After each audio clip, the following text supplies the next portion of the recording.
Bismillahirrahmanirrahim. Assalamualaikum warahmatullahi wabarakatuh. Waalaikumsalam warahmatullahi wabarakatuh. Ya, jumpa lagi di podcastnya Bapak Haji. Pakai Haji kan sih?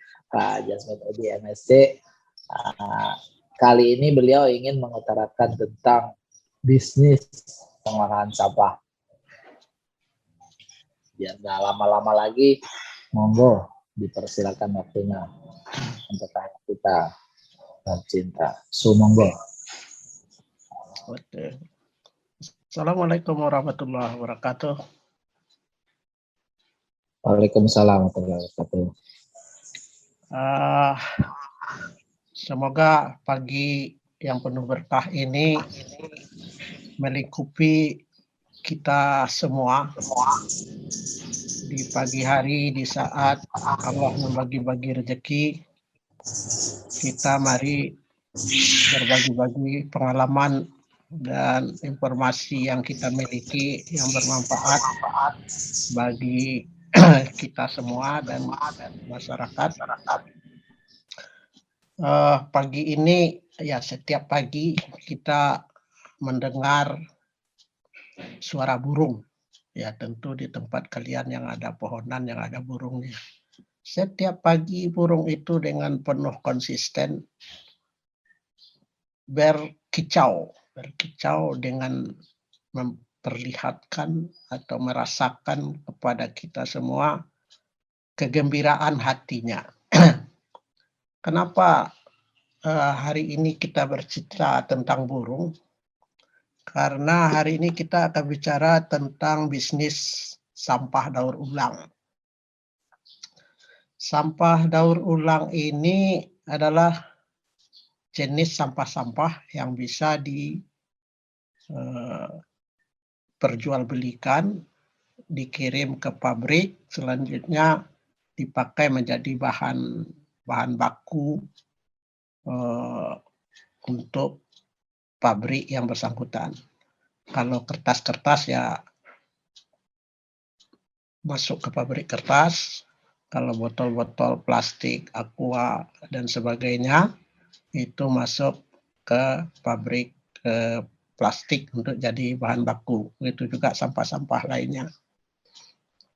Nah, bisnis daur ulang ini dilakoni oleh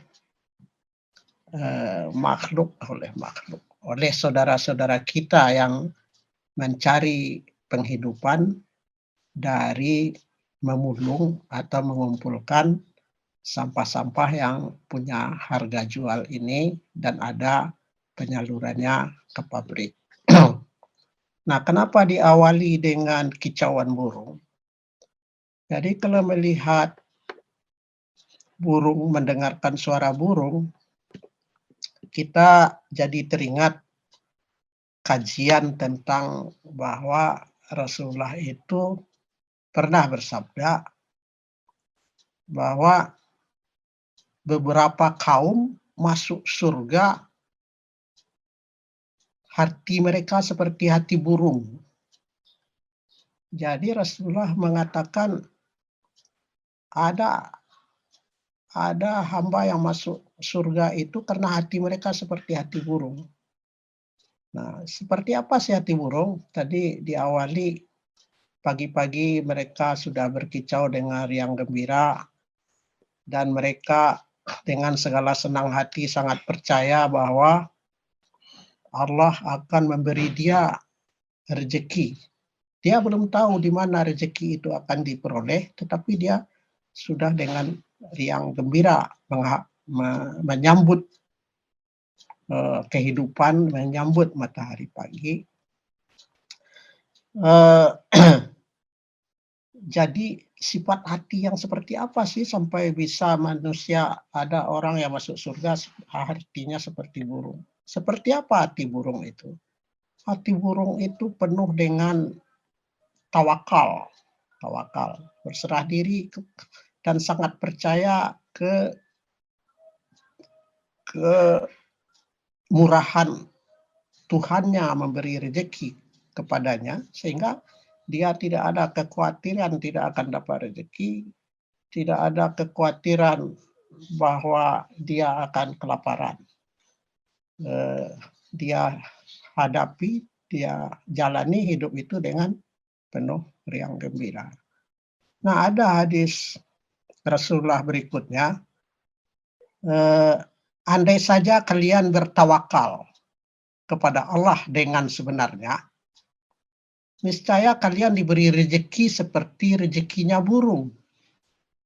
Artinya burung ini adalah contoh tawakalnya makhluk kepada Rabbnya, dan Allah menjanjikan bahwa andai kata kita bertawakal seperti halnya burung, itu kita akan diberi rezeki. Nah, diterusin dulu sabda Rasulullah tadi, andai saja kalian bertawakal kepada Allah dengan sebenarnya, niscaya kalian diberi rezeki seperti rezekinya burung. Pergi dengan perut kosong di pagi hari dan pulang di sore hari dengan perut terisi penuh. Itu hadis Rasulullah, hadis yang diriwayatkan oleh Tirmizi nomor sekian. Oke. Jadi fokus kita adalah ada apa urusan burung dengan pemulung. Jadi kalau kita lihat kehidupan pemulung, itu hidup mereka itu seperti burung.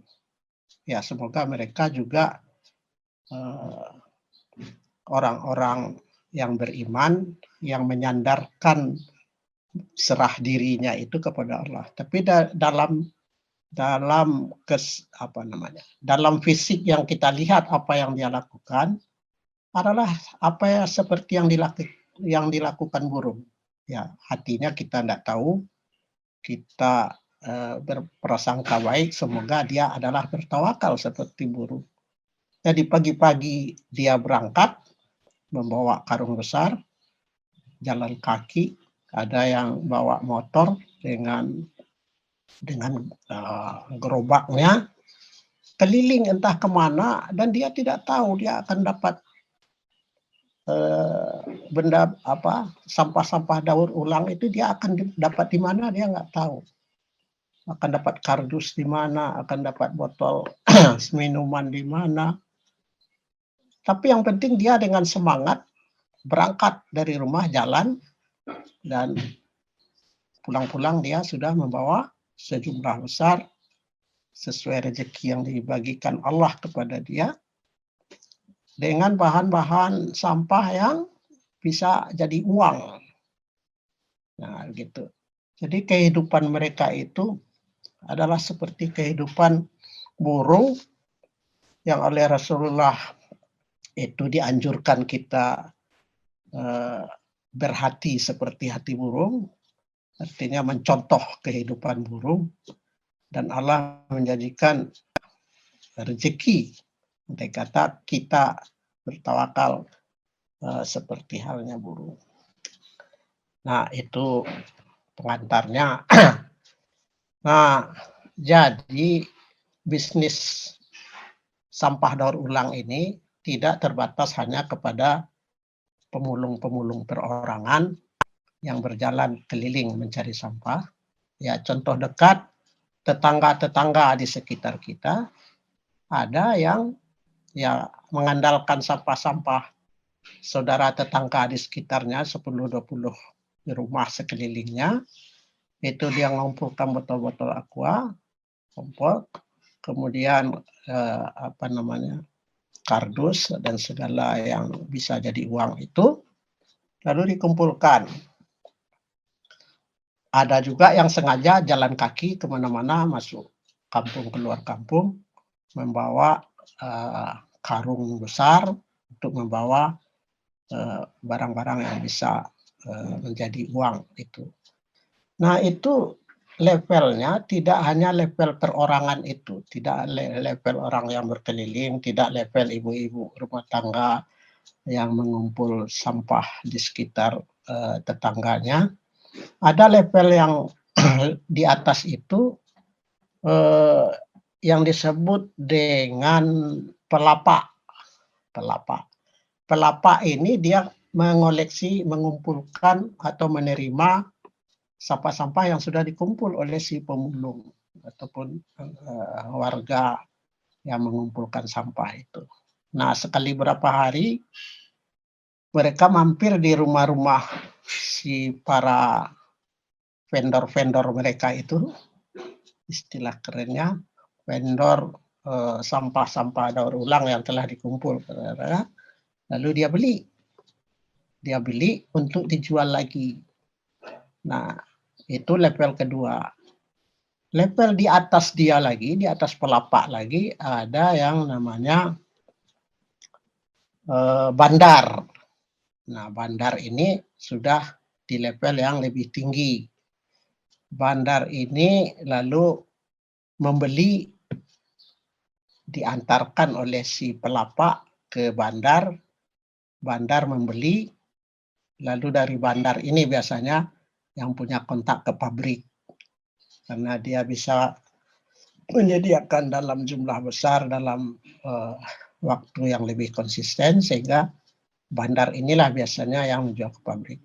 Nah, setiap level-level itu mereka terjadi transaksi jual beli sampah itu. Ya, yang paling murah itu adalah yang dari pemulung dijual ke pelapa, di pelapa dijual ke bandar, itu mereka juga dapat kelebihan lagi. Kemudian dari bandar ke pabrik, jelas itu ada lagi. Jadi begitu, ada struktur organisasi manajemen, walaupun tidak termanage dengan baik, tapi sudah ada sudah ada tingkat-tingkatnya mereka itu, dan di antara setiap tingkat itu ada kelebihan-kelebihan uang.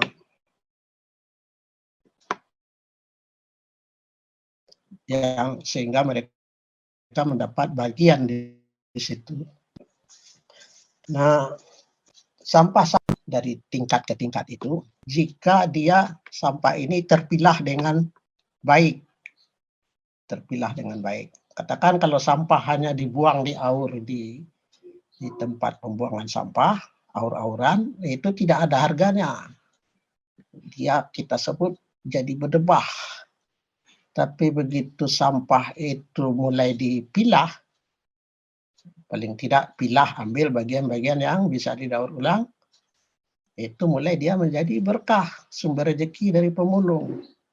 Nah, dari si pemulung ini oleh si pelapa dipilah lagi, ada yang dapat logam, besi, aluminium, plastik sehingga dapat lagi bagian atau rezeki di situ. Begitu juga selanjutnya dari pelapa ke bandar, kemudian dari bandar ke pabrik. Jadi harganya itu bervariasi, baik jenisnya maupun harga dari pelapa ke pelapa. Nah, di tingkat yang agak lebih resmi, kalau tadi itu betul-betul burung yang bebas, yang tidak tergantung siapa-siapa, dia hanya bisnisnya bertawakal kepada penciptanya. Nah, ada yang agak lebih terstruktur adalah bank sampah. Jadi kira-kira gambarannya di level yang selevel dengan pelapa itu ada juga yang bernama bank sampah. Itu biasanya kader-kader RT, ibu-ibu aktivis masyarakat, itu ada yang ngambil kesempatan untuk membuat bank sampah. Nah, sampah dari warga itu dia tampung, dia berlaku sebagai pelapa. Jadi si ibu-ibu rumah tangga yang mengumpulkan sampah, dia tidak perlu menunggu si pelapa datang menjemput, dia bisa saja datang ke bank sampah unit, yang paling bawah itu bank sampah unit, yang dilakoni oleh aktivis RT atau ibu-ibu PKK. sehingga tidak berlama-lama sampah ada di rumahnya. Buru-buru dia kirim ke bank sampah. Nah, manajemen bank sampah ini ya seperti bank.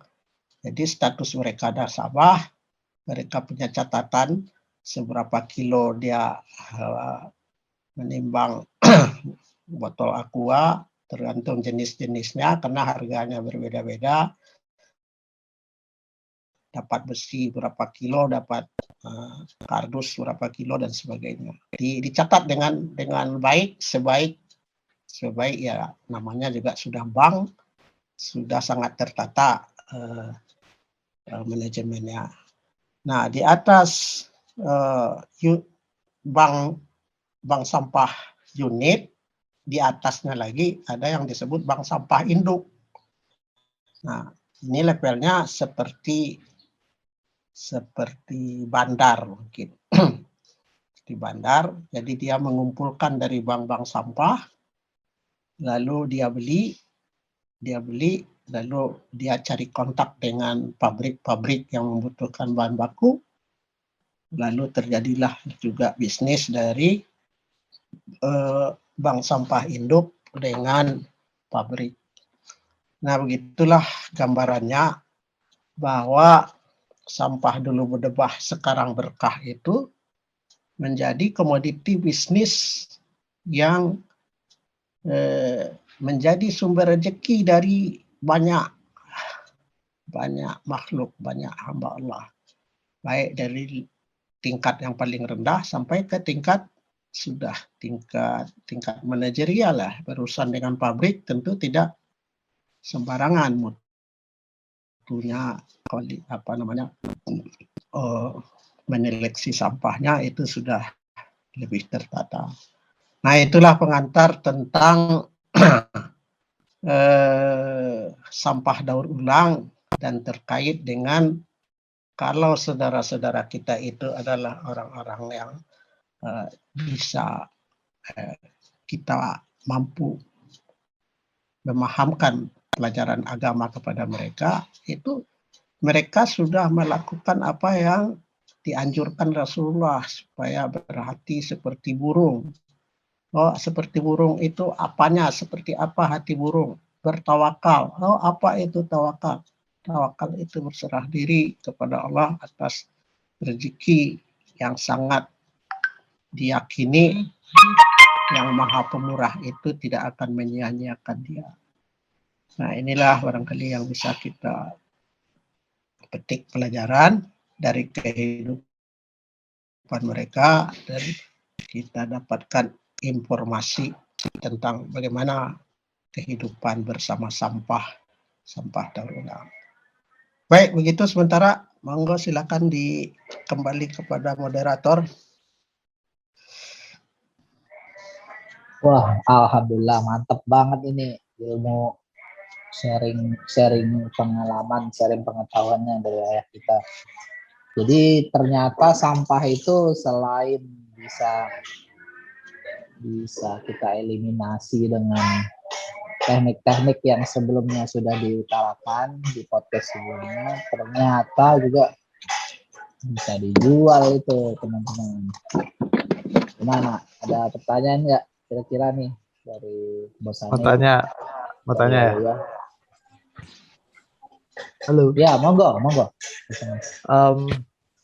Kalau mau bikin bisnis apa sih tadi namanya ya? Bandar apa yang pertama apa ya? Sebelum bandar? Pelapak. Nah, pelapak. Pelapak itu kan artinya dari satu satuan plastik, sampah plastik, sampah daur ulang itu dikumpulin ya. Nah, itu perlu tempat kan berarti ya, maksudnya perlu penampungan. Perlu dipersiapkan untuk memulai bisnis pelapak itu, sampah daur ulang itu. Iya. Nah, jadi pertanyaannya?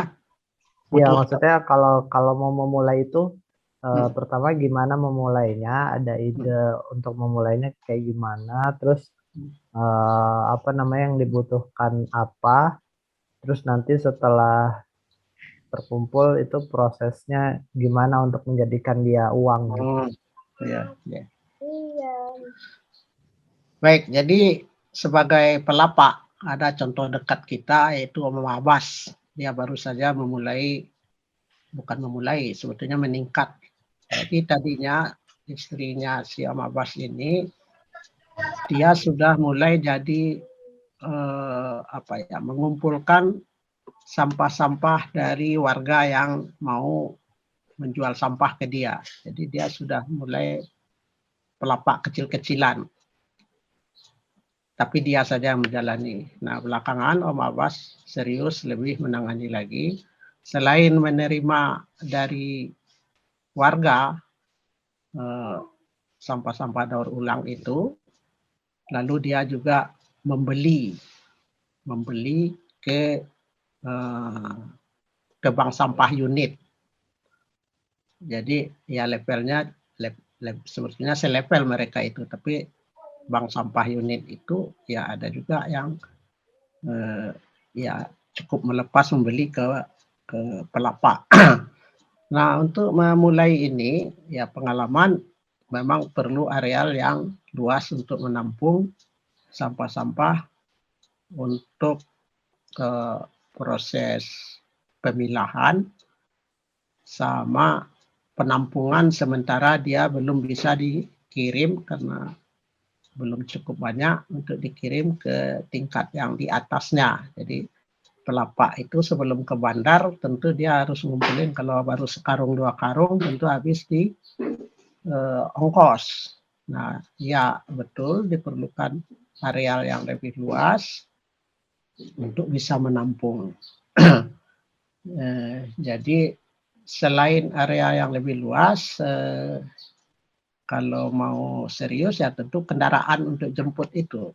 Jemput kendaraannya bisa motor yang berbak atau ya pickup sekalian. Itu bisa semua, tinggal kita mau mulai di level apa. Nah, untuk mengurangi kebutuhan luasan tanah yang diperlukan untuk itu, maka dibutuhkan proses pemusnahan sampah-sampah yang tidak bisa jadi uang. Nah, itu adalah bagian dari yang kemarin kita bahas, tentang sampah-sampah kresek yang tidak mungkin laku karena sudah kotor dan sebagainya, tidak bisa lagi jadi uang, itu dengan segera dimusnahkan. Jadi betul-betul tempat itu hanya menyimpan menjelang dia dialirkan atau dikirim ke bandar.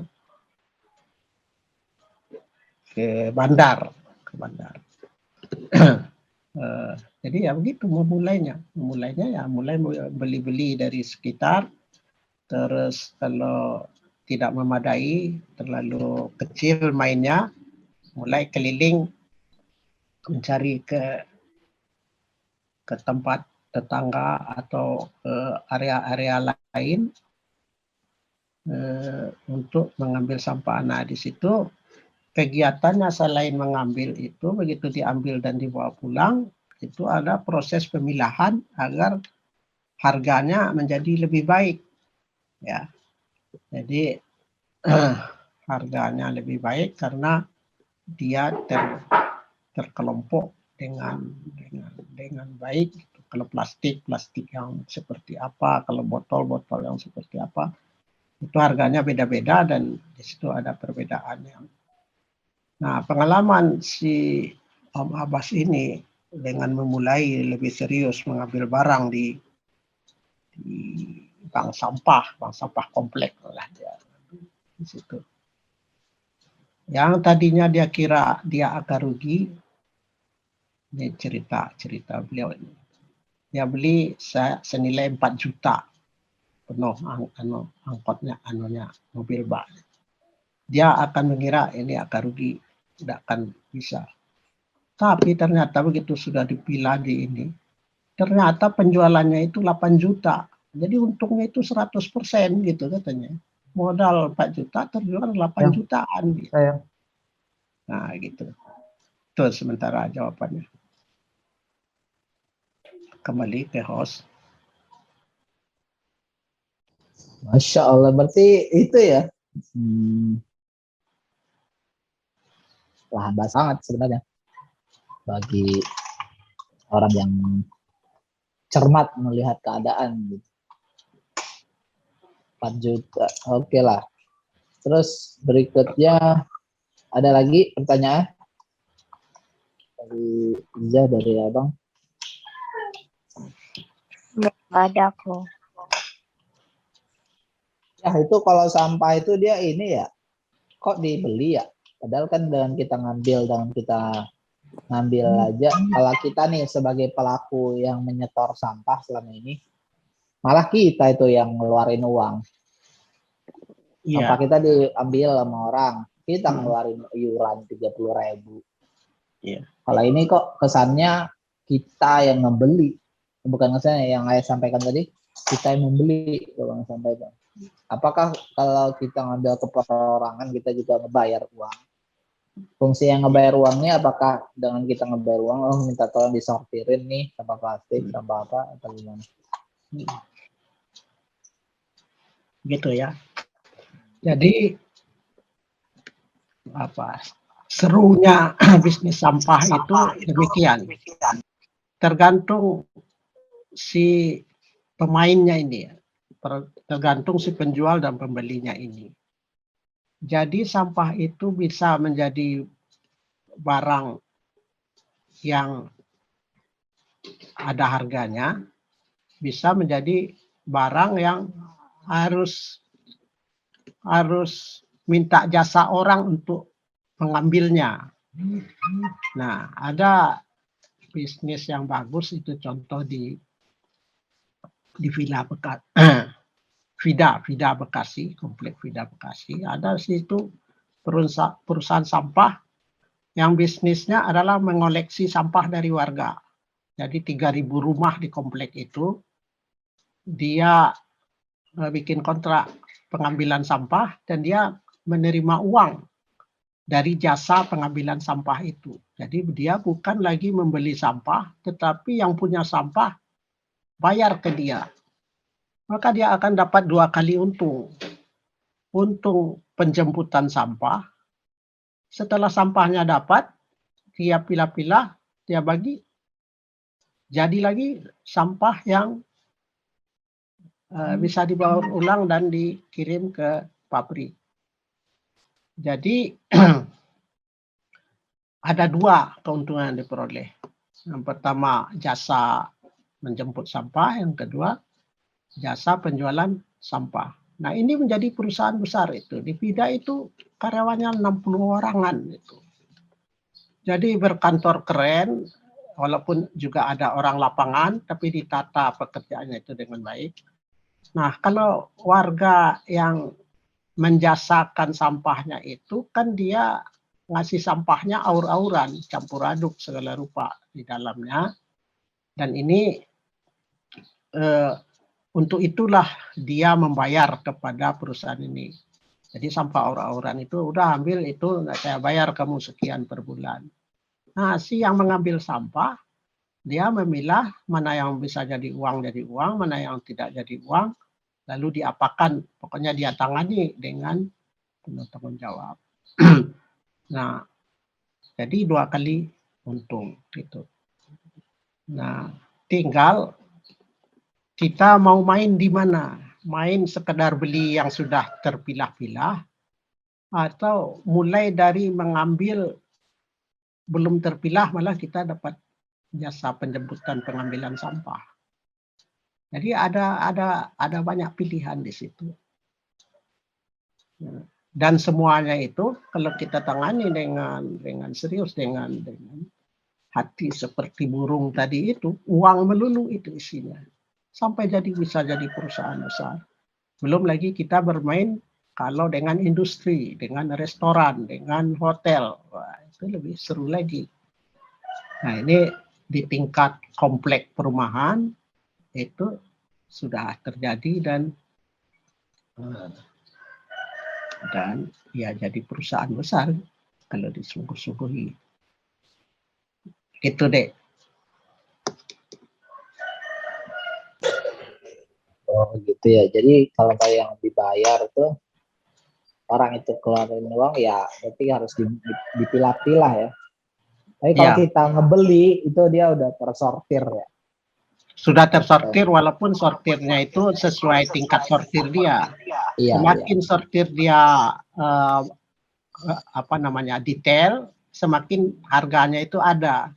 Semakin dia tidak tersortir, semakin tidak berharga. Malah kalau tidak disortir sama sekali, yang punya sampah harus membayar malahan untuk iya. mengambil sampahnya. Terserah setelah diambil, mau sekedar dibuang saja atau diambil dulu yang ada uangnya. Nah, itu berjalan itu semua. Nah, seringkali orangnya beda-beda. Di bagian yang jasa mengambil sampah, orangnya beda. Kemudian setelah sampah itu terkumpul, ada yang diajak sekaligus pelapa, ada dia nyari tempat pembuangan. Begitu nyari tempat pembuangan itu mereka juga harus bayar. Bisa buang sampah sekian gerobak per hari, itu dia juga bayar ke tempat. Nah, jadi ada berbagai macam transaksi di dalam. Gitu deh. Oke.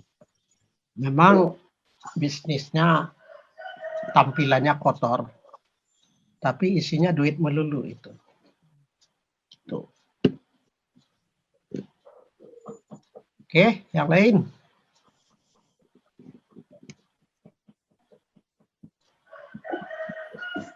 Kalau kata orang-orang ya ada istilahnya itu lebih baik berkotor-kotor tangan tapi pendapatannya bersih dibanding tangan bersih pendapatan kotor kayak yang DPR itu. Ya, itu dia. Ya, itu barangkali bisa juga diambil kesimpulannya. Tinggal kita mau Oke, ada memilih lagi itu, pertanyaan? ya. Iya, tinggal memilih. Iya, Mungkin memilih. Kakak Samila ada yang bertanya, ada yang nanya nak, Dede Haula, ada nanya sayang. Sampah pempesnya Dede Haula tuh, ayo bisa diuangin gak ya? Sampah pempesnya Dede Haula. Ya kalau sampah pampers itu gimana ya? Ya, Nah, ini juga yang perlu jadi perhatian kita, bahwa kalau kita di bagian pengambilan sampah, ya sampah campur aduk itu, ya begitu rumahnya ada beranak bayi di situ, itu pampers itu juga bagian yang harus kita yang mengatasinya. Pokoknya bawa aja semua itu dah. Ya. Bagaimana penyelesaiannya? Itu penyelesaiannya adalah dibakar seperti membakar kemarin sampah-sampah kering dan plastik nggak keruan. Nah, itu membakarnya biasanya dicampur dengan kayu ataupun daun kering. Jadi kalau itu saja dibakar, itu bukannya api nyala, malah api yang kurang besar bisa mati. Jadi biasanya dilapis-lapis itu. Jadi lapisnya daun dulu, terus pempes. Pempesnya akan lebih baik ditaburi dengan arang. Nah, kalau ditaburi arang itu begitu dia nyala, itu insya Allah jadi abu semua itu pempes-pempesnya. Arang itu adalah untuk membantu agar api tetap nyala sampai semua habis terbakar. Nah, kalau tidak diarang, jadi dia menjadi pembunuh api malah itu pempes itu. Nah, supaya dia bisa bertahan nyala dengan baik terus, itu dicampur dengan arang atau kayu, ya kayu-kayu sampah juga. Nah, ditaruh di alat apa namanya kemarin, si daus itu ditaruh berlapis-lapis. Berlapis-lapis, begitu sudah nyala ya udah. Sudah nyala ya nyala dia. Begitu mati ya mati, dia kalau menata. Jadi pelet berarti ya, jadi pelet. Benar. Gimana? Ada lagi? Kalau kopas, Udah. Sanib, Al-Adid, Udah. Al-Ad. Oke, Al-Ad juga sudah. Oke, Oke. lagi. Tuh, Tadi kalau dirasa cukup, mudah-mudahan ini bermanfaat, tidak hanya untuk kita, tetapi juga untuk masyarakat yang mendengar. Dan saya sebagai pembicara siap untuk menampung konsultasi, tanya jawab, atau diskusi dengan pihak-pihak yang memerlukan. oke deh. Ya, kembali ke host, silakan ditutup. Dari Ya. Ayah, demikian. Wassalamualaikum warahmatullahi wabarakatuh. Waalaikumsalam warahmatullahi wabarakatuh. Oke ya, berarti kita sudahi dulu acara kali ini dengan membaca doa kafaratul majlis. Subhanakallahumma wa bihamdika asyhadu an la ilaha illa anta astaghfiruka wa atubu ilaik. Assalamualaikum warahmatullahi wabarakatuh.